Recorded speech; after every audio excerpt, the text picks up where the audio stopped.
सिंधी दाल पकवान बनवण्यासाठी मी इथं चण्याची डाळ घेतली आहे आणि मुगाची डाळ पण घेतली आहे. भिजू घातल्या होत्या डाळी. आता यांना चांगलं स्वच्छ धुवून घेऊ.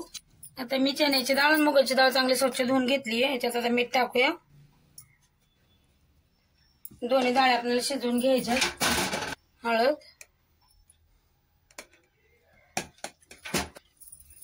पाणी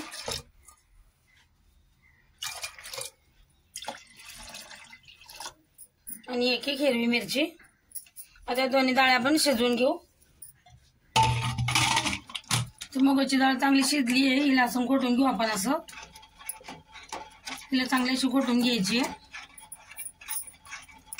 याच्यात पाणी टाकून थोडी हिला शिजवून घेऊ आपण. याच्यात मीठ कमी आहे, मीठ बी टाकते थोडं वरतून. आता याच्यात थोडंसं मीठ टाकूया आणि डाळ आपल्याला चांगली अशी घोटून घ्यायची आहे. आता आपण चण्याची डाळ पण शिजली का बघू. ती डाळ पण शिजली आहे. आपल्याला जास्त नाही घोटायची, अशी कढईकडे डाळ ठेवायची आहे.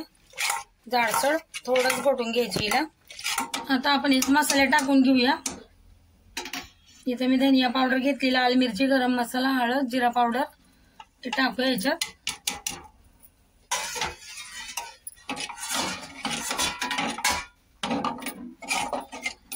याला आपल्याला असं मिक्स करून घ्यायचंय. आता याला आपण तडका देऊया. आता तेल गरम झालंय. याच्यात आपण जिरं टाकूया. हिंग घेतली, हिंग टाकून देऊ. आता आपला तयार झाली फोडणी. याच्यात लाल मिरची टाकूया थोडी.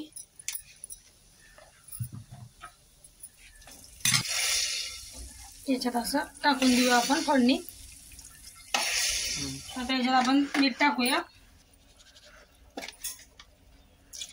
पाणी, आणि आपल्याला याला चांगली उकळी येऊ द्यायची डाळीला. इथे मैदा घेतलाय. आता आपली डाळ होते तोपर्यंत आपण पीठ मळून घेऊया. इथे जिरं टाकूया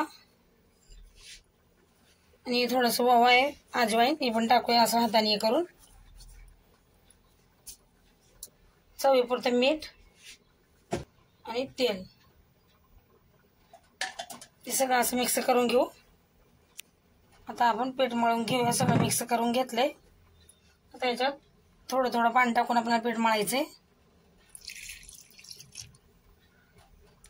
आता आपलं पकवानचे पीठ मळून झाले. याला आता 15 मिनिटं झाकून ठेवून देऊया. झाले आता 15 मिनिटं. आपण याला हाताने असं जरा हे करून घेऊ, मळून घेऊ पीठ. मग याचे पकवान बनवायचे. आता याला आपण असं करून घेऊया गोळे. असं करून घेतलंय. आता याला पीठ लावायचं थोडंसं आणि याला मस्त असं लाटून घेऊ आपण. हे बघा असं लाटून घेतलंय मी. बाहेर कसं मोठे मोठे लाटल्या जातात पकवान, घरात आपण कसं पण लाटू शकतो, लहान मोठे. आता याला याच्याने आपण असं हे करून घेऊ खड्डे, ताकी ते फुगले नाही पाहिजे. तेल ठेवलं इथं तापायला. आता याच्यात आपण येऊ पकवान सोडून देऊया आणि एक साईडने याला चांगला परतून घेऊ आपण, चांगला तळून घेऊ. मग याला पलटायचा. याला आपण एक साईडला असं तळून घेऊया, मग पलटी करूया. आता एक साईडने असं तळून झाले. आता दुसरीकडून बी आपण याला तळून घेऊया. चांगला कलर असतो तळायचे. आता आपण याला काढून घेऊया आणि सगळ्या असे तळून घेऊ पकवान आपले. आता आपल्या डाळी तयार आहेत सगळ्या, दोन्ही पण. याच्यावर मी तुपाचा तडका देते. असा तूप टाकते.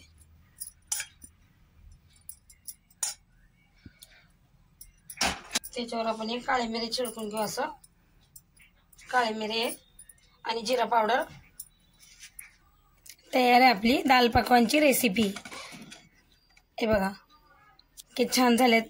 व्हिडिओ आवडला असेल तर लाईक करा, सबस्क्राईब करा.